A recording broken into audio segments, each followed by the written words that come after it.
জনগণের রাজনীতি নাকি রাজনীতির জনগণ? রাজনীতির আয়নায় কতটা প্রতিফলন জনগণের, তাদের অবস্থানই বা কোথায়? সেই হিসেবটাই বুঝতে যমুনা টেলিভিশনের রাজনীতির এই আয়োজনের পুরোটা সময় আপনাদের সঙ্গে আছি আমি আখলাকুস সাফা।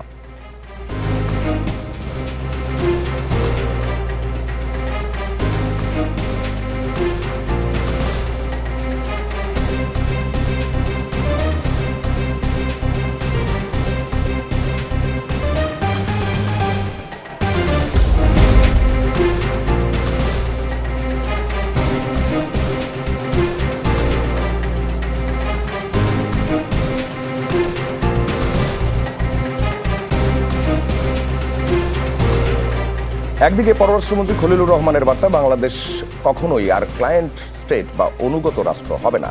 আবার দিল্লির আশ্রয়ে থেকে ক্ষমতাচ্যুত প্রধানমন্ত্রী শেখ হাসিনার ভার্চুয়াল সংবাদ সম্মেলন এবং ভারতের এই ভূমিকায় ঢাকার তীব্র প্রতিক্রিয়া। অন্যদিকে জুলাই গণ অভ্যুত্থানের ইতিহাস, অর্জন নিয়ে মনস্তাত্ত্বিক লড়াই, প্রাপ্তি আর কৃতিত্বের কাড়াকাড়ি। মুক্তিযুদ্ধ বিষয়ক মন্ত্রণালয়ের তথ্যচিত্রে বৈষম্য বিরোধী ছাত্র আন্দোলনের নাম এবং এক দফা বাদ পড়া নিয়ে রাষ্ট্রীয় অনুষ্ঠানে হট্টগোল, পরে আবার রাতে মন্ত্রণালয়ের দুঃখ প্রকাশ। একই সময়ে ক্যাম্পাসগুলোতে ছাত্রদল ছাত্র শিবিরের মধ্যে সংঘর্ষ। কি শুধুই দখলের লড়াই নাকি আছে গভীর কোনো রাজনৈতিক আধিপত্যের খেলা? পাশাপাশি ক্যাবিনেটে অনুমোদন হওয়া বহুল আলোচিত গুম প্রতিরোধ ও প্রতিকার আইনের খসড়া নিয়ে নানান সমালোচনা। সবকিছু মিলিয়ে দেশের সার্বভৌমত্ব, ইতিহাস রক্ষা, ক্যাম্পাসের স্থিতিশীলতা ও মানবাধিকারের ভবিষ্যৎ কোন পথে, এসব নিয়েই আজ আমাদের আলোচনা।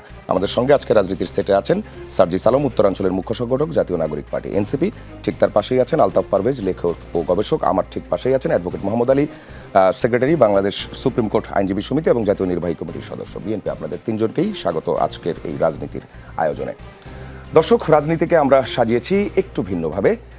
এখানে অতিথিদের জন্য নির্দিষ্ট সময় বেঁধে দেওয়া থাকবে এবং সেই সময় শেষ হওয়ার পর মাইক্রোফোন নিজে নিজেই বন্ধ হয়ে যাবে। এখানে যারা অতিথিরা আছেন তারা নিজেরাই নিজেদেরকে প্রশ্ন করতে পারবেন। সরাসরি চলে যাচ্ছি আলোচনায়। প্রথমে আলতাফ পারভেজকে দিয়ে শুরু করি। ভারত লোকসভায় রিপোর্ট দিল শেখ হাসিনা কোনো রাজনৈতিক কর্মকাণ্ড তাকে করতে দেওয়া হচ্ছে না। আবার সেই সংবাদ সম্মেলন করলো, বিবৃতি দিল পররাষ্ট্র মন্ত্রণালয়। বলা হলো পলাতক দণ্ডপ্রাপ্ত গণহত্যাকারী শেখ হাসিনাকে নয়াদিল্লিতে সরাসরি গণমাধ্যমের সঙ্গে কথা বলার অনুমতি দেওয়ায় বাংলাদেশ ক্ষুব্ধ হয়েছে। বিবৃতিতে আরও বলা হচ্ছে, অনুষ্ঠানটি আয়োজনের ফলে দ্বিপক্ষীয় সম্পর্কের নতুন যাত্রার যে প্রচেষ্টার তার সম্ভাব্য নেতিবাচক প্রভাব সম্পর্কে উদ্বেগ ভারত সরকারকে আগেই জানানো হয়েছিল। এরপরেও ভারতের মাটিতে এই আয়োজনের অনুমতি দেয় ঢাকা গভীরভাবে হতাশা প্রকাশ করছে। ওদিকে আবার আমাদের পররাষ্ট্রমন্ত্রী বলছেন বাংলাদেশকে আর অনুগত রাষ্ট্র হতে দেওয়া হবে না। প্রশ্নটা হচ্ছে, পররাষ্ট্র মন্ত্রণালয়ের এই বিবৃতি ভারতকে কি বার্তা দিল? ভারত ইস্যুতে বাংলাদেশের পররাষ্ট্রনীতি অতীতের চেয়ে আসলে কতটা বদলেছে? কোনো পার্থক্য চোখে পড়ছে কিনা? 3 মিনিট। ধন্যবাদ। আসলে শেখ হাসিনা সংবাদ সম্মেলন করলেন, এটা তো বাংলাদেশের জন্য, বর্তমান সরকারের জন্য একটা হতাশাজনক ব্যাপার। কারণ উনি একজন দণ্ডপ্রাপ্ত আসামি, উনি পলাতক। তো তাকে এভাবে প্রকাশ্য সংবাদ সম্মেলন করতে দেওয়া বাংলাদেশে তো স্বাভাবিক একটা প্রতিক্রিয়া হবেই। দেখুন, যদি ভারতের এখন উলফা গেরিলা নেতা পরেশ বড়ুয়াকে ঢাকায় কেউ সংবাদ সম্মেলন করতে দেয় এরকম প্রকাশ্যে, ভারতেরও তো এরকম প্রতিক্রিয়া হতো আর কি।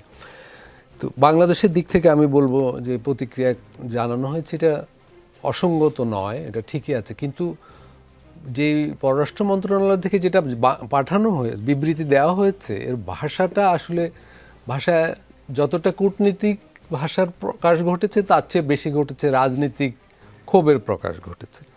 এবং সেটাও পুরোটা অস্বাভাবিক বলা যাবে না।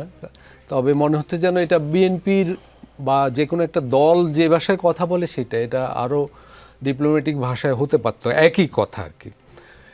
আমার মনে হয় যে ভারত এই ধরনের স্ববিরোধী আচরণ করতে থাকবে। ভারত একদিকে বাংলাদেশের বর্তমান সরকারের সাথে সম্পর্ক উন্নয়নের কথা বলছে এবং চেষ্টাও করছে, এটাও মিথ্যা নয়। কিন্তু একই সাথে তারা এই শেখ হাসিনাকে যেভাবে প্রকাশ্যে বক্তব্য রাখতে দিল, এই ধরনের আচরণও করবে। এটা আসলে ভারতের একটা দীর্ঘমেয়াদী কৌশলের অংশ আমি বলবো। আর শেখ হাসিনার দিক থেকে আমি বলবো, উনি একটা সংবাদ সম্মেলনে যা বক্তব্য রাখলেন, উনি একটা বড় সুযোগও হারালেন। এই প্রথম উনি এরকম প্রকাশ্যে বক্তব্য রাখলেন। কিন্তু যে ধরনের বক্তব্য একজন বড় রাজনীতিবিদের কাছ থেকে আশা করে মানুষ, যিনি ক্ষমতায় ছিলেন, ভুল হয়েছিল, সেই ভুলের জন্য যে অনুশোচনা বা সেই সময়ের যে আত্মপর্যালোচনা, সেগুলো কিন্তু ওনার বক্তব্যে পাওয়া যায়নি। সেই দিক থেকে আমি বলবো তিনিও ক্ষতিগ্রস্ত হলেন। এবং এই আপাতত এইটুকু। জি, ধন্যবাদ। আমাকে সার্জিস আলমের কাছে যেতে চাই। পররাষ্ট্রমন্ত্রী খলিলুর রহমান যে কথাটা বলছেন, বাংলাদেশকে আর ক্লায়েন্ট স্টেট হতে দেওয়া হবে না। ওদিকে আবার সাজাপ্রাপ্ত শেখ হাসিনা দিল্লিতে বসে সংবাদ সম্মেলন করতে পারেন। পররাষ্ট্রমন্ত্রীর বক্তব্যে কতটা আসলে আস্থা রাখতে পারছেন আপনারা? ভারতের শেখ হাসিনার সংবাদ সম্মেলনের প্রতিক্রিয়া, বাংলাদেশ সরকারের যে বিবৃতি, এই বিবৃতিটাকে আপনারা কিভাবে দেখছেন? 3 মিনিট। প্রথমত আমরা ধন্যবাদ জানাতে চাই বিএনপি সরকারকে, পররাষ্ট্র মন্ত্রণালয় এবং পররাষ্ট্রমন্ত্রীকে। তারা তাদের জায়গা থেকে এই ধরনের শক্ত ভাষায় এই যে মেসেজটি দিয়েছেন, এটাকে আমরা ধরেন ডিপ্লোম্যাটিক ভাষা, রাজনৈতিক ভাষার চেয়ে অন্য আরেকটা জায়গা থেকে, লেন্স থেকে দেখতে চাই যে 3 আগস্টে বর্তমান মাননীয় প্রধানমন্ত্রী যিনি পররাষ্ট্র বিষয়ক উপদেষ্টা, তিনি দীনেশ ত্রিবেদী, বর্তমানে ভারতের যিনি হাই কমিশনার আছেন বাংলাদেশে, তার সাথে একটি বৈঠকে তিনি কিন্তু স্পষ্ট করে জানিয়ে দিয়েছিলেন যেন এটা করা না হয়, এই সুযোগ যেন না দেওয়া হয়। কারণ একই সাথে পলাতক, একই সাথে ফাঁসির দণ্ডপ্রাপ্ত তিনি আসামি, একই সাথে একটি গণহত্যার দায়ে তিনি দায়ী, এবং একই সাথে এই জুলাই গণ অভ্যুত্থানের আগেও বাংলাদেশের এই যে মানুষের ভোটাধিকার হরণ করা, বাংলাদেশের মানুষকে গণতান্ত্রিক যে একটা দেশের যে উত্তরণের পথ, সেই পথটাকে ধ্বংস করে দেওয়ার জন্য যে মানুষটা দায়ী, সে হচ্ছে শেখ হাসিনা। আমরা খুনি শেখ হাসিনা বলি। তাহলে একই সাথে এতগুলো অপরাধ, ফাঁসির দণ্ডপ্রাপ্ত আসামি, পলাতক, তার চেয়ে বড় কথা হচ্ছে ভারত তাকে আশ্রয় দিয়েছে। ভারত আবার বাংলাদেশের সাথে সম্পর্ক স্বাভাবিক করতে চায়।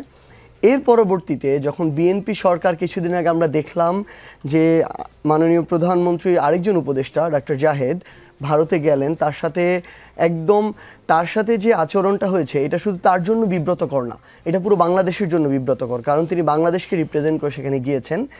এবং সর্বশেষ আজকে থেকে 3 দিন আগে যখন দীনেশ ত্রিবেদীকে এটা জানানো হলো, তারপরও যখন তারা এই সুযোগটা করে দেয়, আমরা মনে করি এটা তাদের পরিকল্পনার অংশ।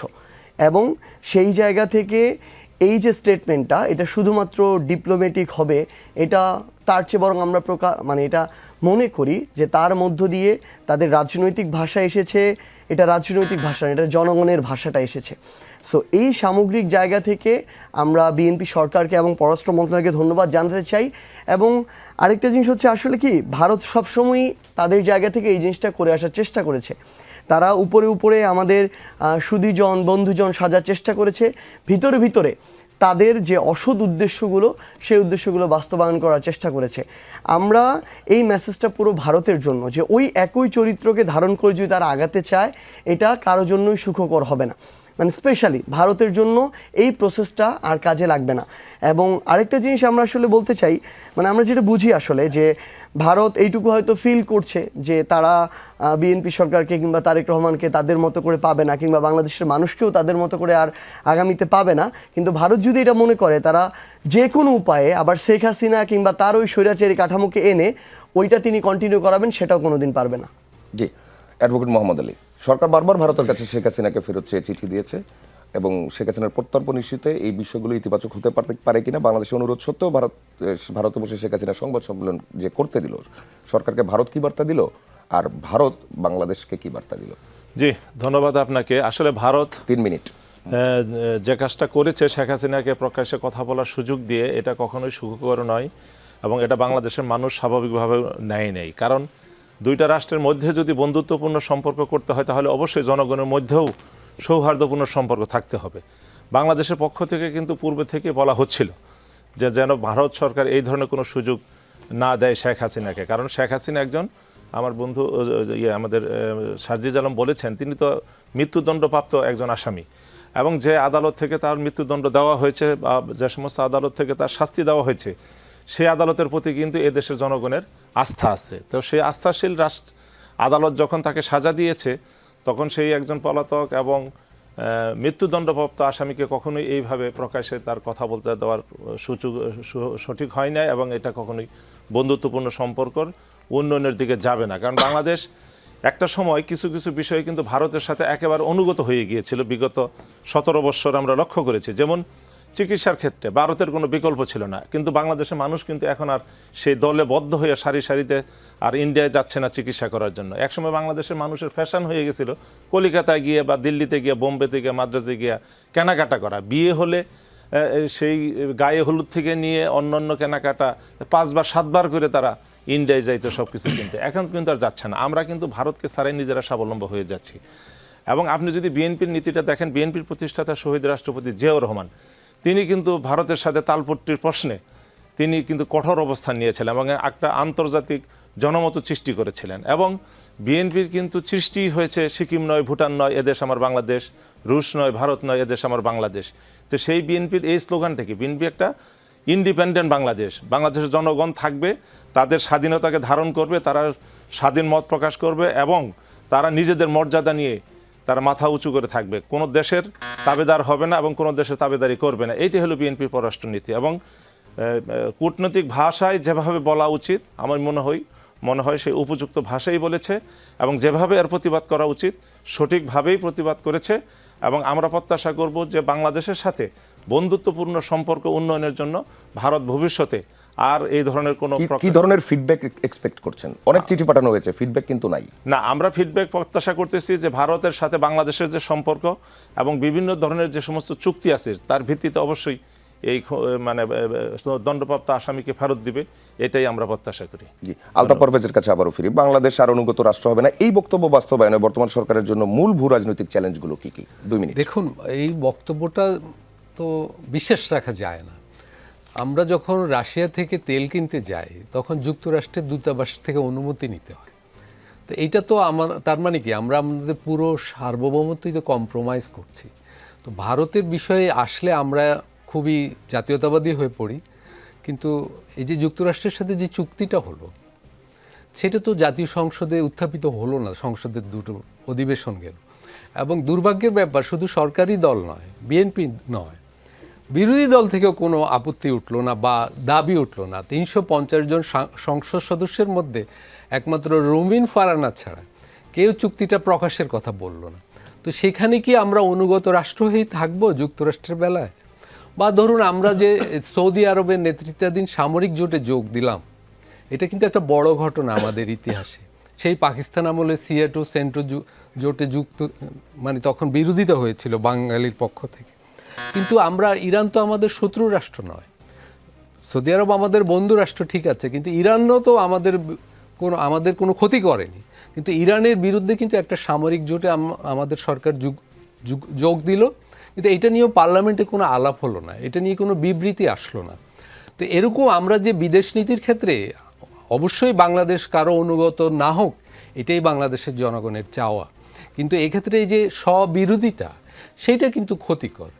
আজকে যুক্তরাষ্ট্রের সাথে যে চুক্তিটা হলো সেটার কারণে কিন্তু আমাদের অর্থনৈতিক সার্বভৌমত্ব পুরোটাই কম্প্রোমাইজ হয়ে গেছে। তো আপনি তো চাইলেও এখন আর চীনের সাথে, ভারতের সাথে বা ইউরোপিয়ান ইউনিয়নের সাথে পছন্দ মতো অর্থনৈতিক চুক্তি করতে পারবেন না।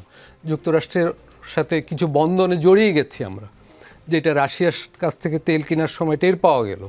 তো সেখানে তো কম্প্রোমাইজ করা হয়েছে। এখন নিশ্চয়ই বাংলাদেশ ভারতের সাথে যত দ্বিপাক্ষিক সম্পর্ক আছে, বাংলাদেশের জনগণ আশা করে বাংলাদেশের স্বার্থর অনুকূলে সিদ্ধান্ত আসবে, বাংলাদেশ সেইটাই দাবি করবে ভারতের কাছে। কিন্তু একই বিষয় হওয়া উচিত যুক্তরাষ্ট্রের বেলায় বা অন্য সকল দেশের বেলায়। জি, মোহাম্মদ আলীর কাছে আবারও যদি ফিরি, স্ববিরোধিতার কথা বলছেন আলতাফ পারভেজ, এই বিষয়ে আপনি কি বলবেন? 1 মিনিট। না, আমি সরাসরি ওনার বিরোধিতা করব না, কারণ আসলে চুক্তিটা তো এখন গোপনীয় চুক্তি এবং রাষ্ট্রের সকল চুক্তি কখনোই কোনো রাষ্ট্র প্রকাশ করে না। রাষ্ট্রের কিছু কিছু চুক্তি এগুলো থাকবে দেশের গোপনীয়তার স্বার্থেই, দেশের স্বার্থেই গোপন থাকবে। এখন এই চুক্তি নয়, শুধু অতীতের কোনো চুক্তি এইভাবে প্রকাশ্যে সংসদে উত্থাপিত হয় নাই এবং অনুমোদিত হয় নাই। তবে আমাদের কর্মকাণ্ডের মাধ্যমে দেখতে হবে যে এই চুক্তিগুলা আসলে রাষ্ট্রের কতগুলো স্বার্থ রক্ষা করেছে কিনা, জনগণের স্বার্থ রক্ষা হয়েছে কিনা। আমরা যদি এই মানে অন্ধকারের ভিতরে সাপ এরকম মনে করি যে এই চুক্তি মানেই হলো দেশকে বিক্রি করে দেওয়া হয়েছে, এই চুক্তি মানে দেশের অর্থনীতিকে, এই চুক্তি দেশের অর্থনীতিকে ভঙ্গুর করবে, এটা ভাবা ঠিক না। আমাদের পজিটিভলিও ভাবতে হবে যে আসলে এই চুক্তির ভিতরে ভালো কিছু থাকতে পারে, কারণ আমরা সামনে আসলে মানুষ বলতে পারে যে পজিটিভ। সকল চুক্তি কখনোই রাষ্ট্রের সকল চুক্তি কখনোই প্রকাশ্যে নিয়ে আসা হয় না। রাষ্ট্রের অনেক চুক্তি গোপন থাকে, এটা সব দেশেই থাকে, অতীতেও থেকেছে, বর্তমানে আছে, ভবিষ্যতেও থাকবে।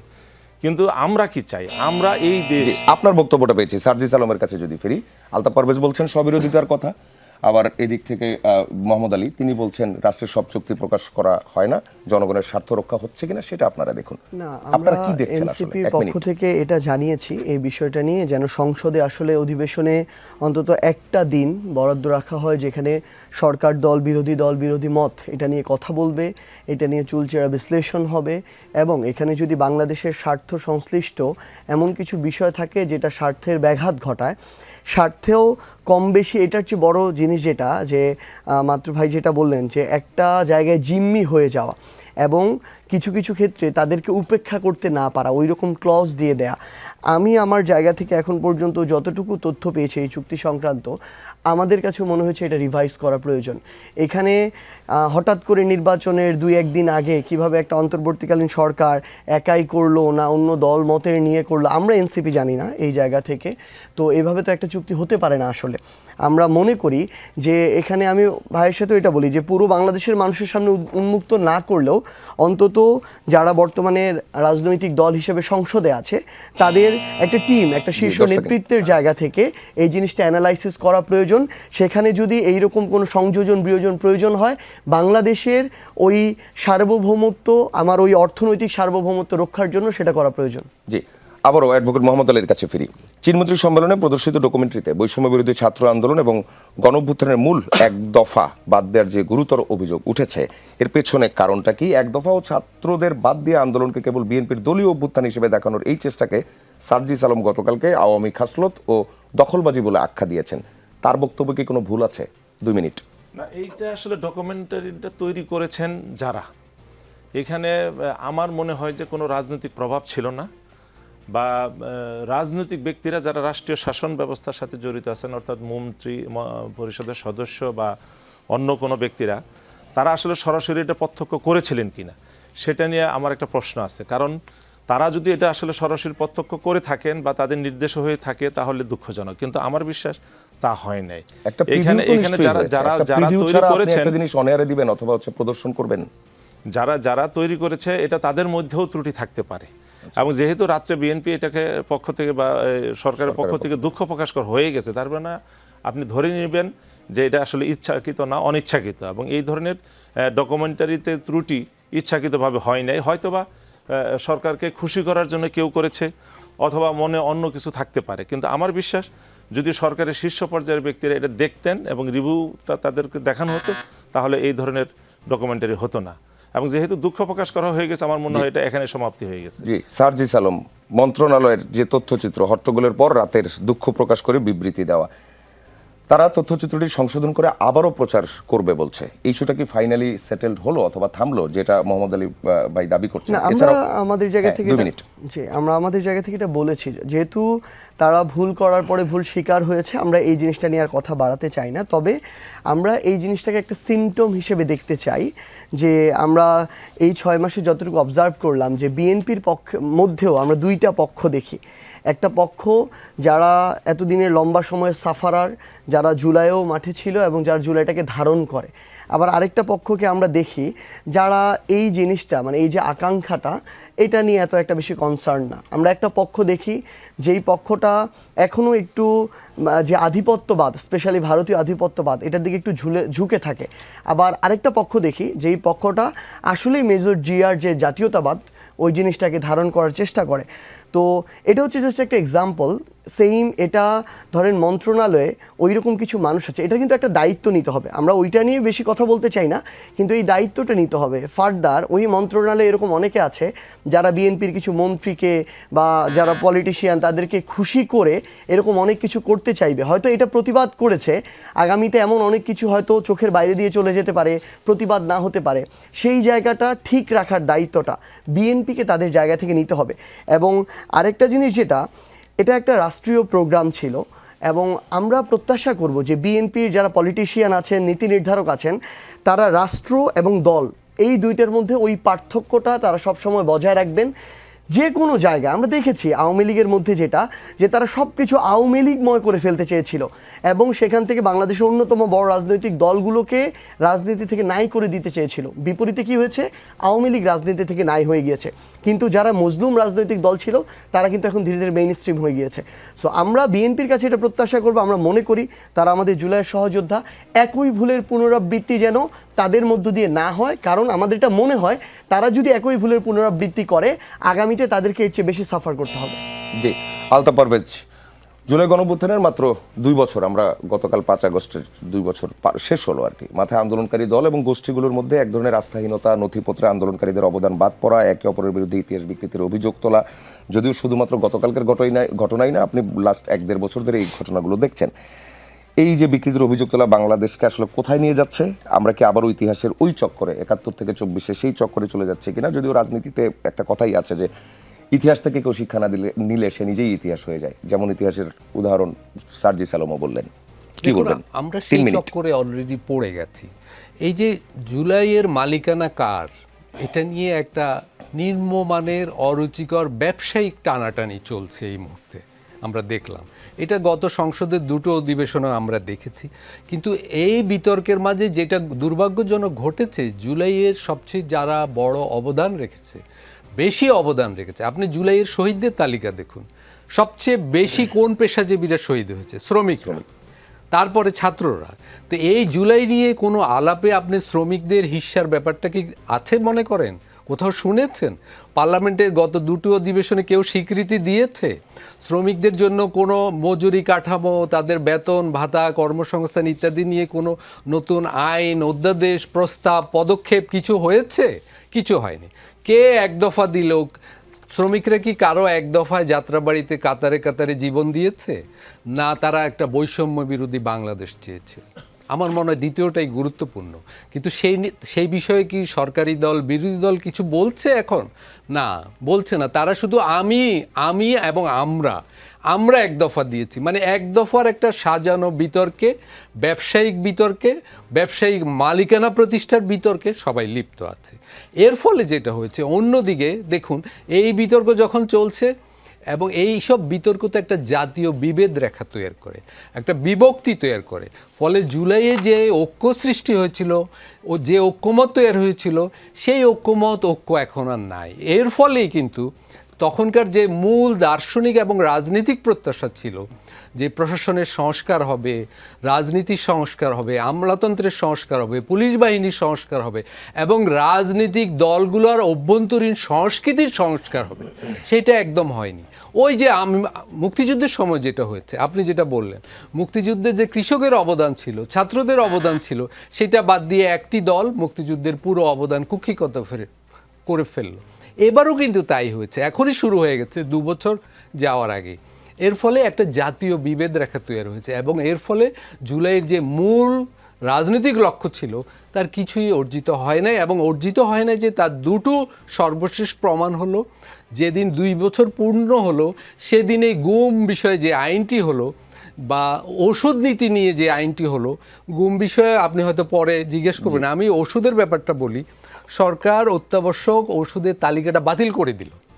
এইটা ছিল বাংলাদেশের গত 20-30 বছরের সবচেয়ে বড় অর্জন, যে 297টা ওষুধের একটা তালিকা আছে, তার মূল্য নির্ধারণ করবে সরকার, কারণ এগুলো জনগণের স্বার্থের জায়গায় জরুরি।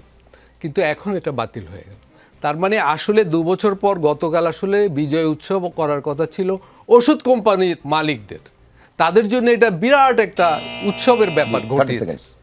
ফলে আমি বলবো যে ওই মালিকানা এক দফা কে করেছি, কে ঘোষণা দিয়েছে, সেই বিতর্কের আড়ালে মূলত আসলে জুলাইয়ে যাদের বড় অবদান, বড় হিস্সা, তাদের কথাটা আড়াল করা হচ্ছে।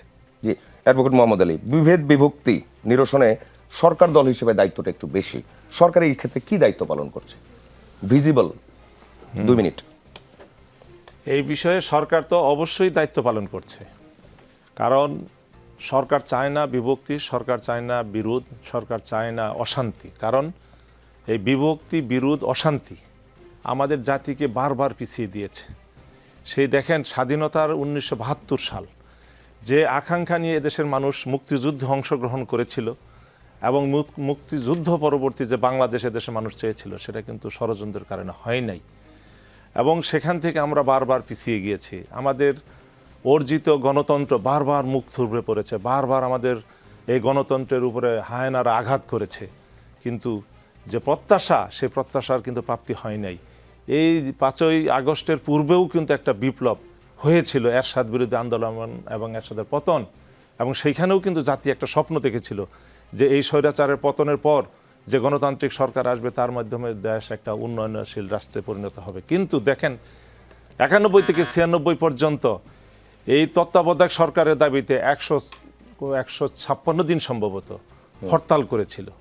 বহু মানুষ এই আন্দোলনের সময় তারা নিহত হয়েছিল।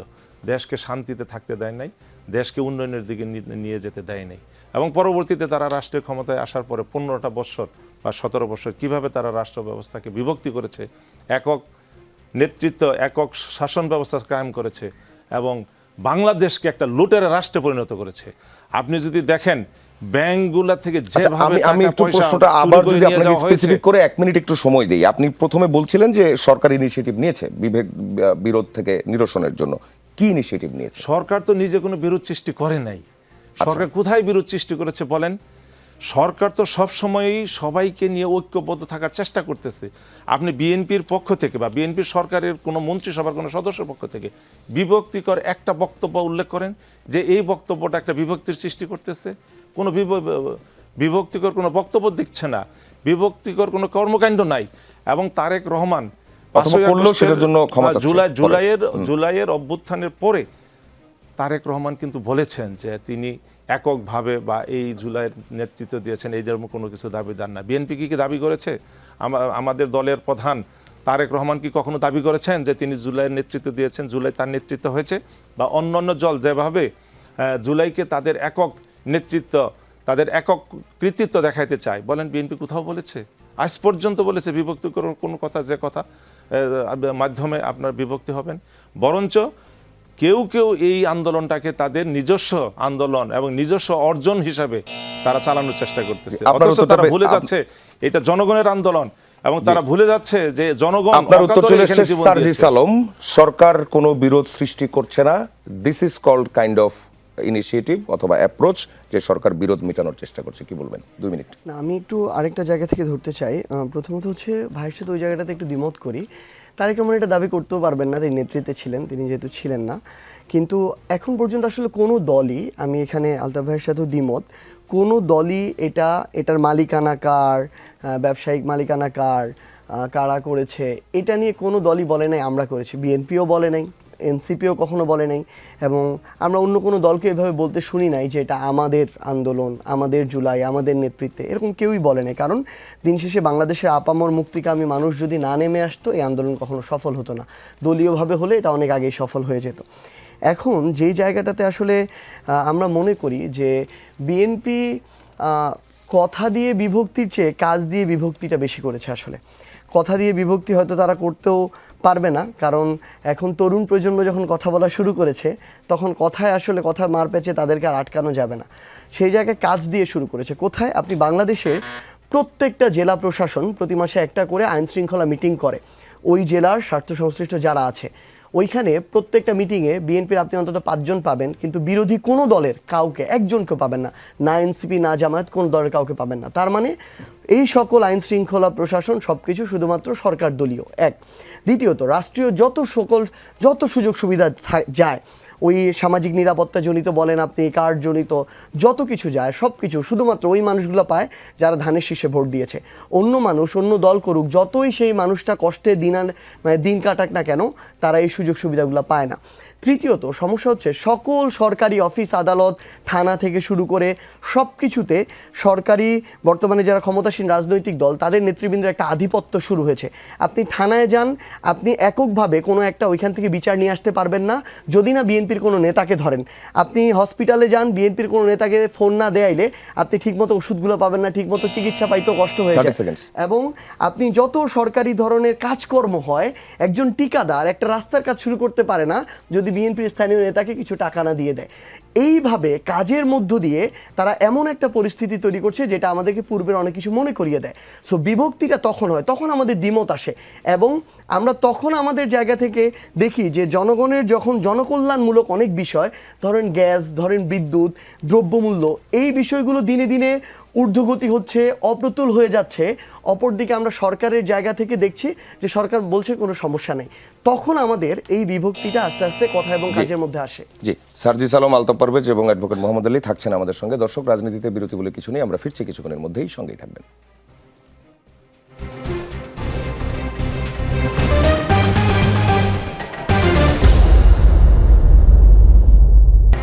দর্শক, আবারও স্বাগত। ফিরে এলাম রাজনীতির আলোচনায়। যেতে চাই সার্জিস আলমের কাছে। গুম প্রতিরোধ আইন নিয়ে যদি বলি, কেমন হচ্ছে গুম প্রতিরোধ আইন? সরকার কিন্তু আরো শক্তিশালী আইন করার কথা বলে সেটা সংসদে সে সময় পাশ করেনি। কতটা শক্তিশালী মনে হচ্ছে এই আইনকে? যদিও অনেক ধরনের সমালোচনার কথা বলা হচ্ছে। আপনাদের দলীয় অবস্থান এখন পর্যন্ত কি, এবং আপনি ব্যক্তিগতভাবে কি বলতে পারেন? 2 মিনিট।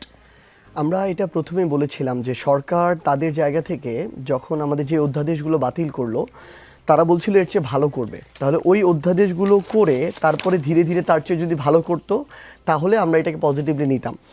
সরকার আমাদেরকে বললো আমাদের উপর আস্থা রাখেন, আমরা যা করেছিল অন্তর্বর্তীকালীন সরকার তাদের সময়ে 1 বছরের সংস্কার কমিশনের চুলচেরা বিশ্লেষণ আলাপ আলোচনার পরে যেটা হলো তার চেয়ে তারা ভালো করবে।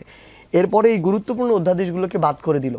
যখন এই গুম অধ্যাদেশের আলোচনা আসে, আমার মাথায় শুধু বিএনপির ইলিয়াস আলীর কথাটা আসে। আসলে সেই মানুষটার যে রাজনৈতিক দল, সে রাজনৈতিক দল এবার গুমের নতুন খসড়া নিয়ে এসেছে, যেই খসড়া এর পূর্বে যে অন্তর্বর্তীকালীন সরকারের সময় খসড়া ছিল তার ধারে কাছে পর্যন্ত নাই। এবং এই খসড়াটাকে আমরা আওয়ামী লীগের সময়ের যে খসড়া ছিল, আইন ছিল, ওইটার মতোই বলতে পারি। কেন আমি খুব স্পেসিফিক করি, কারণটা হচ্ছে অন্তর্বর্তীকালীন সরকারের সময় যে খসড়াটা করেছিল সেখানে এই যে তদন্তটা, স্বাধীনভাবে এই তদন্তটা করবে একটা স্বাধীন মানবাধিকার কমিশন।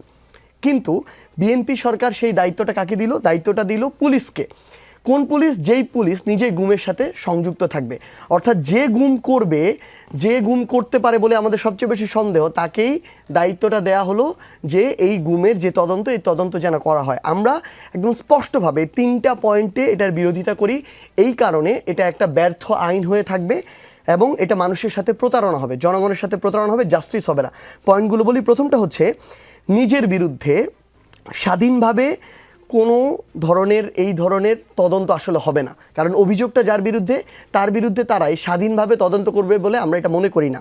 দ্বিতীয়ত, বাংলাদেশে দীর্ঘ সময় ধরে নথিভুক্ত না করার একটা প্রক্রিয়া আছে। যেহেতু মামলাটা থানায় গিয়ে নথিভুক্ত করতে হবে অভিযোগটা, এবং সেটা পুলিশ করবে, আমরা মনে করি ওই জায়গাটাতে মানুষ বা যে জাস্টিস চাইবে সে প্রথম বাধাটার সম্মুখীন হবে, নথিভুক্তই হবে না। এবং 3 নম্বর যে পয়েন্টটা, আমরা মনে করি 30 সেকেন্ডস, আমরা মনে করি যে সাধারণ যারা পুলিশ কর্মকর্তা আছেন তারা আসলে এতটা ক্ষমতাবান হয়ে যাবেন না, বা এতটা তাদের সুযোগ থাকবে না যে ক্ষমতাবান যে অন্যান্য বাহিনীগুলো আছে, ধরেন ডিজিএফআই এর বিরুদ্ধে অভিযোগ, আর্মির বিরুদ্ধে অভিযোগ, র্যাবের বিরুদ্ধে অভিযোগ, কিংবা অন্য কোনো বাহিনীর বিরুদ্ধে অভিযোগ, একজন সাধারণ পুলিশ কর্মকর্তা আমরা মনে করি যে এতটা ক্ষমতাবান কখনোই হবেন না যে অন্য বাহিনীগুলোকে তিনি সহযোগিতা করতে বাধ্য করতে পারবেন। বরং ওই গুমের যে আমার যে আইন আবার একটা প্রহসনের আইনের দিকে যাচ্ছে, এবং বিএনপি যদি এটাই করতে যায় তাহলে জনগণের সাথে প্রতারণার আরেকটা একদম এক্সাম্পল তৈরি হয়ে থাকবে। এই যে প্রস্তাবিত গুম প্রতিরোধ ও প্রতিকার যে আইন, যেটি পাস হতে যাচ্ছে, এর পরের বার হয়তো বা সংসদে উঠবে, এর মধ্যে স্ট্রেংথ কি এবং উইকনেস কি আপনি কি দেখছেন? না, এটা তো ব্যাপক উইকনেসই বেশি। কিন্তু তার আগে আমি বলি, আসলে গত 2 বছরই হলো আমাদের এখানে অভ্যুত্থানের চেতনার সাথে একটা বিশ্বাসঘাতকতার সময় গেল। একটু আগে যে আলাপ হচ্ছিল বিরতির আগে, যে বিভেদ তৈরি করা হয়নি, বিশ্বাসঘাতকতা করা হয়নি, আমি বলবো অপরাধ তুল্য বিশ্বাসঘাতকতা হয়েছে। আমি তার প্রথম উদাহরণ দিতে চাই। গণ অভ্যুত্থানে একটা বড় অংশীদার ছিল নারী সমাজ। অভ্যুত্থানের পরপর নারী অধিকার বাস্তবায়নের জন্য একটা কমিশন হলো। সেই কমিশনের বিরুদ্ধে সোহরাওয়ার্দী উদ্যানে বড় সমাবেশ হলো। নারীদের যত কুৎসা রটনা করা যায় নারীদের বিরুদ্ধে, আমি উচ্চারণও করতে পারবো না, এরকম শব্দ বলা হলো। এখন যে সরকারি দল তার প্রতিনিধিরাও গেলেন সেই সমাবেশে, এই যে বিরোধী দল তার প্রতিনিধিরাও গেলেন, এবং সেই নারী অধিকারের ব্যাপারটা ওই যে ধামাচাপা পড়লো গত 2 বছরে, সেটা আর ওই ধামাচাপার কবল থেকে উদ্ধার হয়ে আসতে পারেনি। তো এইটাই যে বড় ধরনের বিশ্বাসঘাতকতা। অভ্যুত্থানের বড় একটা অংশীদারকে আপনারা পাঠিয়ে দিলেন বাড়িতে। নারী অধিকারের বিষয়ে আর কোনো আলাপ নাই। সংসদে এও বলা হলো নারীরা সংসদে সরাসরি নির্বাচন করতে পারবে না, এবং সেই অধিকারও তারা পেল না। এবং তারই ধারাবাহিকতায় এই যে মাজার ভাঙা হলো, সংখ্যালঘুদের উপর হামলা করা হলো, আদিবাসীদের উপর হামলা করা হলো, এগুলো পেরিয়ে এখন আইন প্রণয়নের জায়গায় এসেছি, গুম বিষয়ে আইন হলো।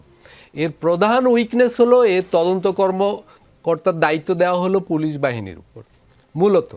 তো পুলিশ বাহিনীর একজন কর্মকর্তা তদন্ত করবেন। গুম তো সচরাচর করে বিভিন্ন বাহিনীর ব্যক্তিরা। তো এই পুলিশ বাহিনী কি সেই বাহিনীর ঊর্ধ্বতনদের বিরুদ্ধে রিপোর্ট দিবে? এই আইনে বলা হয়েছে কোনো অভিযোগ মিথ্যা প্রমাণিত হলে অভিযোগকারীকে 5 বছর কারাদণ্ড দেওয়া হবে। এই ভয়েই তো মানুষ করবে না। কারণ যখন পুলিশ বাহিনীর একজন নিম্নপদস্থ কর্মকর্তা হয়তো আরও বিভিন্ন বাহিনীর অনেক ঊর্ধ্বতন কর্মকর্তা সম্পর্কে তদন্ত করবেন, তখন তো, এবং আইনে এই কথাও রয়েছে, স্ট্রাকচারাল কমান্ডের সাথে পরামর্শ করে অন্তর্বর্তীকালীন 30 seconds। তো সেই স্ট্রাকচারাল কমান্ডের পরামর্শ নিয়ে উনি তো ঊর্ধ্বতন কর্মকর্তার বিরুদ্ধে রিপোর্ট দিতে পারবেন না। এইটাই হলো বাস্তবতা। তার মানে এটা মিথ্যা প্রমাণিত হবে, তখন অভিযোগ উত্থাপনকারী বিবাদিত 5 বছর জেল খাটবেন। তো এই ধরনের আইন আসলে মানবাধিকারের ক্ষেত্রে কোনো অগ্রগতি ঘটাতে পারবে না। এবং ইতিমধ্যে দেশের মানবাধিকার পরিস্থিতি কিন্তু আমি বলবো অত্যন্ত খারাপ। আপনি কারাগারে মৃত্যুর হিসাব নেন গত 2 বছরে কি পরিমাণ, সেটা অতীতের যে কোনো 2 বছরের চেয়ে অনেক বেশি। ফলে এখন কথা হলো যে আমি আমার নিরাপত্তা ভাববো না বিরোধী দলকেও নিরাপদ রাখবো, ভিন্ন মতাবলম্বীকেও নিরাপত্তা দেবো কিনা, এটা একটা গুরুত্বপূর্ণ ব্যাপার। মানবাধিকার শুধু আমার জন্য অন্যের জন্য নয়, এটা তো হতে পারে না। জি, অ্যাডভোকেট মোহাম্মদ আলী, এই যে এত এত সমালোচনার মধ্য দিয়ে যে শক্তিশালী আইনটা আপনারা করতে যাচ্ছেন, আপনারা কি আসলেই এইভাবেই করবেন? আইনটা এটা এইভাবেই যাবে? ধন্যবাদ। আসলে গুম নিয়ে কথা বলতে গেলে আমার বাস্তব অভিজ্ঞতা অনেক, কারণ বিগত 15 বছর গুম এবং গুমের পরে দীর্ঘদিন পরে তাদেরকে আদালতে প্রডিউস করা এবং তাদের মামলা ফেস করা, এটা আমার মনে হয় সুপ্রিম কোর্টের লয়ারদের মধ্যে আমি সবচাইতে বেশি সন্ত্রাস দমন আইনের মামলাগুলো করেছি। কারণ যাদেরকে গুম করা হতো, কেউ 15 দিন, কেউ 3 মাস, কেউ 6 মাস, কেউ 1 বছর, তারপরে তাদেরকে কিন্তু মানে 99% সন্ত্রাস দমন আইনে তাদেরকে আদালতে প্রডিউস করা হতো, এবং এই মামলার আসামিগুলো আমি বেশি জামিন করেছি।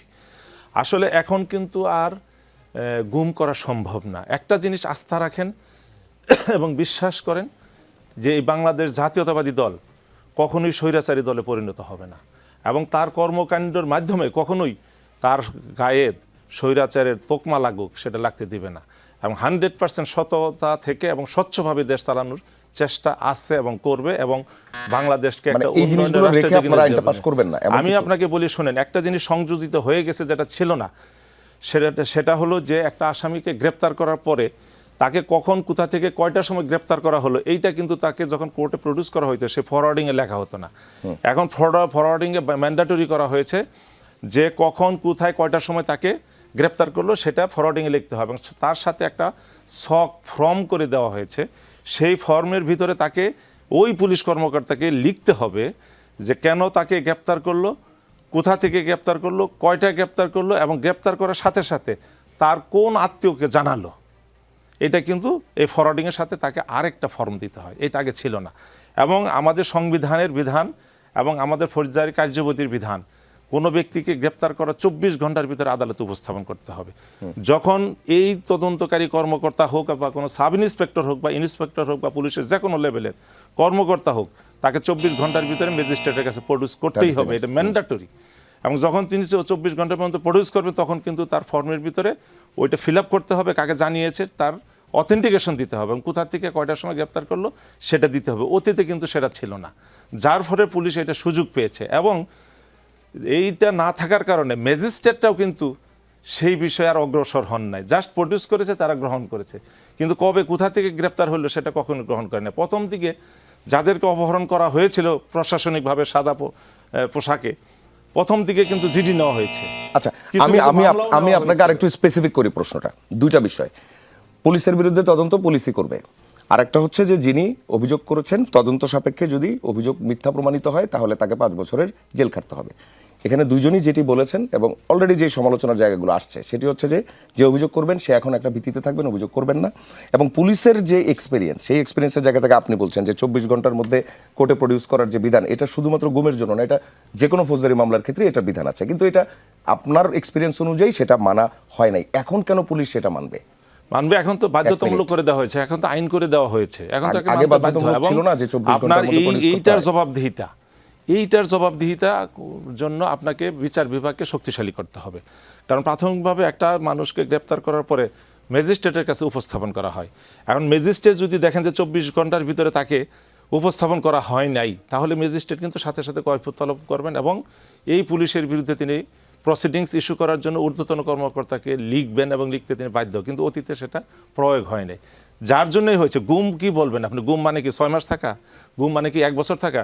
1 ঘন্টায় যদি কাউকে বিনা কারণে আটক রাখা হয় সে তো গুম হয়ে গেল, যেটা দণ্ডবিধির 364 এবং 365 ধারায় বলা আছে। আমাকে যদি আপনি 1 ঘন্টার সময় আটকায় রাখেন, 1 মিনিটও রাখেন, সেটাও গুমের একটা অংশ, অর্থাৎ আমি ধরেন আমাকে 10 দিন আটকে রাখা, আমাকে 10 দিন আটকে রাখা হইলো, 10ম দিন একদম শেষ সময় যে বলা হলো যে 1 ঘন্টা আগে তো নেওয়া হয়েছে, তখন এই যে এখন আর সুযোগ নাই। কারণ হলো যে গ্রেপ্তার করার সাথে সাথে তার নিকটাত্মীয়কে জানাইতে হবে এবং ফরওয়ার্ডিং এর ভিতরে লিখতে হবে কত তারিখ কয়টার সময় কোথা থেকে তাকে গ্রেপ্তার করলেন। যেহেতু এই দুইটা জিনিস ম্যান্ডেটরি করা হয়েছে, অতএব তার আর তথ্য গোপন করার সুযোগ নেই। তবে 24 ঘন্টার ভিতরে যদি উপস্থাপন করতে না পারে কোনো কারণে, সেটা বিধান আছে, পুলিশ থানা একটা জিডি করবে যে আমার থানার থেকে দূরত্ব বেশি, অথবা রাস্তাঘাট ভালো না, অথবা আইন শৃঙ্খলা পরিস্থিতি এরকম যে আমি কোর্টে তাকে পুলিশের কাছে সেই অপশনগুলো আবারও দিয়ে দেওয়া হলো। না, এটা তাকে ম্যান্ডেটরি, এটা আইন শুরু থেকে আছে, সে একটা জিডি করবে এবং এই জিডির কপিও সে আদালতে ম্যাজিস্ট্রেটের সাথে প্রেরণ করবে যে আমি 24 ঘন্টার ভিতরে কেন প্রেরণ করতে পারি না। যাদের কনসার্ন তাদের কাছে এখন আমি যেটা বলতেছি সেটা হলো কিনা না, এগুলো লিখিত তো আগেও ছিল, এখনো আছে, আগামীতে হবে। কিন্তু রিয়েলিটি হচ্ছে যেটা আলটিমেটলি আপনি ওই পুলিশ বলেন, প্রশাসন বলেন, দুঃখজনক হলেও সত্য আমার আদালত বলেন, ক্ষমতাসীনদের দ্বারা নিয়ন্ত্রিত হওয়ার যে কালচার, ওই কালচার থেকে তো আমরা বের হইতে পারি নাই। ওই কালচার থেকে আমরা বিগত 17 বছরও বাইরে ছিলাম না, বিগত 2 বছরেও না, এখনও না। এটা দুঃখজনক সত্য আমাদের জন্য। এবং এইটা থেকে আমাদের বের হওয়ার জন্য অন্তত একটা স্বাধীন মানবাধিকার কমিশন দরকার ছিল, স্বাধীন এরকম একটা প্রতিষ্ঠান, যেই প্রতিষ্ঠানটা তুলনামূলক এটার চেয়ে একটা বেটার একটা সিস্টেম আমাকে দিতে পারতো। কিন্তু আমরা যেটা দেখলাম আসলে যে ক্ষমতাসীন দল হিসেবে বিএনপি এসেই প্রথমে এটা একটা ভয়ের পরিবেশ তৈরি করা কখন প্রয়োজন হয় আসলে, যখন আমি সুপ্রিম ক্ষমতাটা চাই এবং এটাকে কেউ যেন চ্যালেঞ্জ না করতে পারে। সো ওই জায়গা থেকে একই সাথে এখানে প্রশাসন বা পুলিশকেও হাতের নাগালে রাখা হচ্ছে। এই পুলিশকে ওই পুলিশ যে বিএনপি বা সরকার বা ক্ষমতাসীনদেরকে চ্যালেঞ্জ করে কাজ করবে, নো। এই পুলিশকে ওই পুলিশ যে তার একজন অফিসারের বিরুদ্ধে মানে স্বাধীনভাবে কাজ করতে পারবে, নো। কারণ তার সব কিছু প্রমোশন, পোস্টিং, এভরিথিং স্বাধীন পুলিশ কমিশন তো নাই, এটা তো করা হয় নাই, বাদ দিয়ে দেওয়া হয়েছে। তাহলে যদি ওইটুকু থাকতো তাহলে ন্যূনতম একটু স্পেস ক্রিয়েট হইতো, কোনোটাই তো করা হয় নাই। তাহলে আপনি নতুন করে যেটা বলছেন এটা তো বাস্তবায়নের কোনো সুযোগ থাকে না। আলতাফ পারভেজ, অ্যাডভোকেট মোহাম্মদ আলীর বক্তব্যের ভিত্তিতে কি বলবেন? আসলে গত 2 বছরে মানবাধিকার বিষয়ে বা পুলিশের কথা আসলো, পুলিশের রিফর্ম নিয়ে একটা মকারি হচ্ছে। গত 2 বছরে পুলিশ বাহিনীর পোশাক 2বার পরিবর্তন হলো। মনে হচ্ছে যেন পুলিশ বাহিনীর মূল সমস্যাটা হলো এখন আবার মিক্সড, 2 রকমের পোশাকই চলছে। হ্যাঁ, মনে হচ্ছে যেন বাংলাদেশের পুলিশ বাহিনীর নিয়ে বাংলাদেশে 55 বছর ধরে সমস্যা হলো তাদের পোশাক। মানে আমি জানি না বাংলাদেশের মানুষকে আমাদের নীতি নির্ধারকরা কেন এত বোকা ভাবেন। দেখুন, এই যে গুম প্রতিরোধ আইন, এটা 27 জুলাই স্বরাষ্ট্র মন্ত্রণালয় ওয়েবসাইটে রেখেছে মতামতের জন্য। 28 জুলাই পর্যন্ত সময়, অর্থাৎ 24 ঘন্টা সময় দেওয়া হয়েছে। কেন এত তাড়াহুড়া প্রয়োজন? কেন?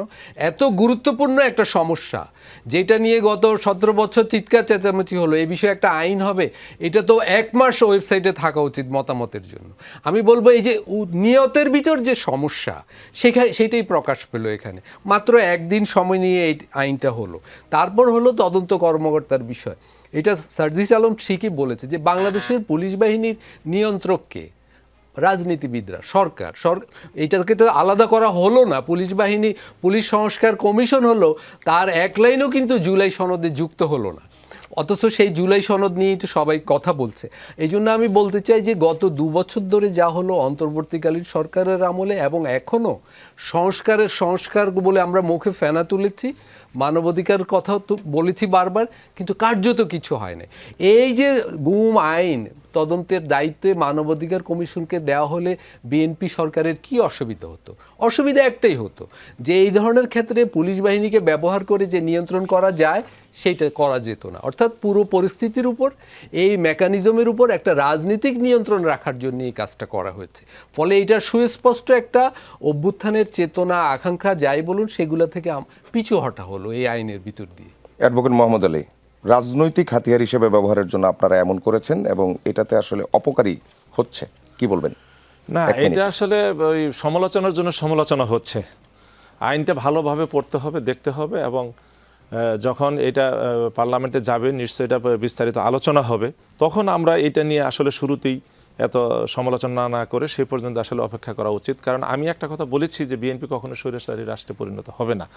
আর আমার মনে হয় না যে বাংলাদেশের কোনো পুলিশ এখন কারো নির্দেশে বা নিজের ব্যক্তিগত স্বার্থে কোনো ব্যক্তিকে আর সেই পূর্বের মতো গুম করবে বা গুম করে রাখার মতো কোনো স্থান কোথাও পাবে, সেটা আর ভবিষ্যতে হবে না।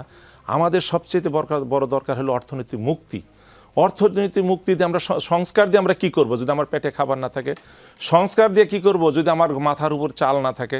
সংস্কার দিয়ে কী করব যদি আমার কাপড় শরীরে পোশাক না থাকে? এখনও দেখেন ফুটপাতে হাজার হাজার মানুষ বসবাস করতেছে। এখনও দেখেন এই যে অশিক্ষিত একেবারে গণ্ড মূর্খ থেকে যাচ্ছে হাজার লক্ষ লক্ষ বাচ্চারা, ক্লাস 5 থেকে 8 থেকে এসএসসি থেকে পরীক্ষা ড্রপ হয়ে গেলে দেখবেন যে কত ছেলে মেয়ে ধরে যাচ্ছে। আমাদের এই দিকে নজর দিতে হবে। মূলত বাংলাদেশটাকে আসলে দুর্নীতি মুক্ত করতে হবে। যতদিন পর্যন্ত আমরা দুর্নীতি মুক্ত করতে না পারবো, কোনো ক্ষেত্রেই আমাদের উন্নতি হবে না। আচ্ছা, যে দুর্নীতির কথা বললেন, দুর্নীতি দমন কমিশন, সবই দুর্নীতির অংশ। দুর্নীতি দমন কমিশনটা এখন কি অবস্থায় আছে এটা আমাকে একটু বোঝান। দুর্নীতি দমন কমিশনটা এখন কিভাবে চলছে? নাই কোনো কমিশনার? কমিশন দেখেন, একটা ভালো কমিশন গঠন করার জন্য একটা সার্চ কমিটি করে দেওয়া হয়েছে, দিয়েছে, এবং মাননীয় বিচারপতি একজন তিনি প্রধান আছেন, তিনি নিশ্চয়ই এটা যাচাই বাছাই করতেছেন, এবং আমার বিশ্বাস যে তারা একটা ভালো কমিশন গঠন করবেন, যার মাধ্যমে বাংলাদেশ দুর্নীতিগ্রস্ত বাংলাদেশ থেকে একটা দুর্নীতি মুক্ত বাংলাদেশে পরিণত হবে, এবং যে দুর্নীতিগুলো হয়েছে সেগুলো সঠিক তদন্ত হবে এবং তারা বিচারের মুখোমুখি হবে। নিশ্চয়ই সেই জন্য একটু সময় লাগছে, কারণ ভালো কিছু তড়িঘড়ি করে কখনোই হয় না। ভালো কিছুর জন্য আলতাফ পারভেজ একটা কথা, একটা এক্সাম্পল দিলেন যে একদিনের জন্য যে সার্চ কমিটির কথা বললেন, দুর্নীতি দমন, সেই সার্চ কমিটিতে বিরোধী দলের কোনো প্রতিনিধি রাখা হয়নি। এই কমিটি যদি আওয়ামী লীগ আমলে হতো এবং বিএনপির কাউকে রাখা না হতো, বিএনপি নিশ্চিতভাবেই প্রতিবাদ করত। এই যে আমাদের, আমি আগেই বারবার বলছি যে আমাদের উদ্যোগের ভিতর, নীতির ভিতর, নিয়তের ভিতরই সমস্যা। এই কমিটিতে বিরোধী দলের একজন প্রতিনিধি রাখা সঙ্গত ছিল না। ভাই একটা কথা আবার বললেন যে পেটে ক্ষুধা থাকলে আসলে কোনো সংস্কারই কাজ করবে না। খুবই গুরুত্বপূর্ণ কথা। দেখুন 2026 সালে 13টি খাতের শ্রমিকদের মজুরি নির্ধারিত হওয়ার আইন রয়েছে। আইন অনুযায়ী এবছর 13টি খাতের মজুরি নতুন করে নির্ধারণ হওয়ার কথা। এখন অগাস্ট মাস চলছে, এখনো একটাও হয়নি। তাহলে আমরা কোন দিকে যাব? মানে আমাদের কথায় এবং কাজে মিল থাকতে হবে তো নাকি? তাহলে এই যে পেটের ক্ষুধাও হচ্ছে না, আইনগত সংস্কারের প্রত্যাশাও পূরণ হচ্ছে না। মানে জনগণের জন্য হতাশার জায়গাটা দুই দিক থেকে। জি সার্জি সালাম, আসলে হঠাৎ করে অনেকদিন পর আপনি দুদকের কথা মনে করালেন, তো আমার আসলে মনে হচ্ছে যে বর্তমানে আমাদের দুদক আইসিইউতে আছে। কারণ এই যে আমাদের একটা দুদক প্রতিষ্ঠান আছে, এটার আলোচনা আমরা লাস্ট কয়েক মাসে ভুলে গিয়েছিলাম আসলে। এবং এখানে যেটা হচ্ছে, সার্চ কমিটির মধ্য দিয়ে মানুষ খোঁজা হচ্ছে। কোন মানুষ? যেই মানুষগুলো আস্থাভাজন হবে, সেটা দুদকের উনি পরিচালক হোক, দুদকের মহাপরিচালক হোক, আস্থাভাজন হইতে হবে, যেন তাদেরকে দিয়ে তারা অন্তত যারা ক্ষমতাসীন দলের মানুষজন তাদের বিরুদ্ধে যেন কাজ না করে, এবং যেভাবে বলবে অন্তত সরকারকে ওভারটেক করার মতো ওইটুকু স্পর্ধা যেন কোনো কেউ না দেখায়। ওই মানুষগুলোকে খোঁজার একটা হান্টিং চলছে আর কি, সার্চ প্রক্রিয়া। এবং আমি শুধু একটা জিনিস বলি, আসলে আমরা অনেক জায়গায় তাদের সাথে একমত হই। যেমন এই জায়গাটাতে আমি একমত যে আমাদের অর্থনৈতিক মুক্তি দরকার, কিন্তু দ্বিমত ওই জায়গাটাতে যে আমরা শুধু সংস্কার করছি। আমার এই সংস্কারটাই তো দরকার অর্থনৈতিক মুক্তির জন্য। আমি যদি এই আমার ঘুণে ধরা বস্তা পচা সিস্টেমগুলোকে ঠিক না করি, আমি যদি ক্ষমতাটাকে আমার মানে নিজের মধ্যে পুঞ্জীভূত করতে চাই, আমি যদি সব জায়গায় দলীয়করণ করি, স্বজনপ্রীতি করি, আমি যদি প্রতিষ্ঠানগুলোকে আবার আমার মন মতো করে দলীয়ভাবে চালাতে চাই, আমি যদি প্রত্যেকটা জায়গায় আমার দলের লোকজনকে বসাতে চাই, এগুলো যদি আমি ঠিক না করি, সিস্টেমগুলো একটা পলিসিতে না আনি, তাহলে আমার অর্থনৈতিক মুক্তি কিভাবে হবে? প্রত্যেকটা জায়গায় আমার অর্থনীতি তো ধসিয়ে দিচ্ছে ওই মানুষগুলোই, যেই মানুষগুলো আমার প্রমাণিত বিভিন্ন জায়গায় দুর্নীতিবাজ ফলে নির্বাচিত হতে পারে নাই, এত বড় বিএনপির সংখ্যাগরিষ্ঠ আসনে জেতার পরও ওই মানুষগুলোকেই আমি সিটি কর্পোরেশনের প্রশাসক দিয়েছি, আমি জেলায় প্রশাসক দিয়েছি। তো এটা তো ভাগ বাটোয়ারার রাজনীতি যদি আমি করি, দখলের রাজনীতি যদি করি, আমার তো অর্থনৈতিক মুক্তি কোনোদিন আসবে না। এবং সর্বশেষ আপনি ব্যাংক রেজুলেশন আইনটাতে দেখবেন অনেক সমালোচনার পরে একটু সংশোধন হয়েছে, কিন্তু আমরা তারপরও দেখি এস আলমকে আনতে না পারলেও তার বেআইকে আনা হচ্ছে। আমরা দেখছি সামিটকে ফিরিয়ে আনার জন্য বিএনপির একদম নীতি নির্ধারক পর্যায়ের কয়েকজন রাজনীতিবিদ কাজ করছে। তো এই যদি হয় আমাদের আসলে পলিসি, তাহলে তো আমাদের কোনোদিন অর্থনৈতিক মুক্তি আসবে না। তো আমাদের যে জায়গাটাতে আহ্বান আসলে বিরোধী দল হিসেবে আমাদের সমালোচনাগুলোকে মানে শেষ শুধু করতে হবে, বিরোধিতার স্যার। জন্য বিরোধিতা মনে করাটাই আমরা একটা সমস্যা মনে করি, বরং সেটা একটু আপনারা বিবেচনা করেন, চিন্তা করেন, সেটাকে দমনের চেষ্টা না করে যেটুকু নেয়ার সেটুকু নেন, তাহলে বরং আমরা মনে করি আপনাদের জন্য ভালো, দেশের জন্য জি, ভালো। সার্জিস আলম, অ্যাডভোকেট মোহাম্মদ আলী এবং আলতাফ পারভেজ, আপনাদের তিনজনকেই ধন্যবাদ আজকের রাজনীতির আয়োজনে আসার জন্য। দর্শক, রাজনীতিতে শেষ বলে কিছু নেই, তাই চলতেই থাকবে। আমরা ফিরবো আগামী রোববার ঠিক রাত 9টায়, সঙ্গেই থাকবেন।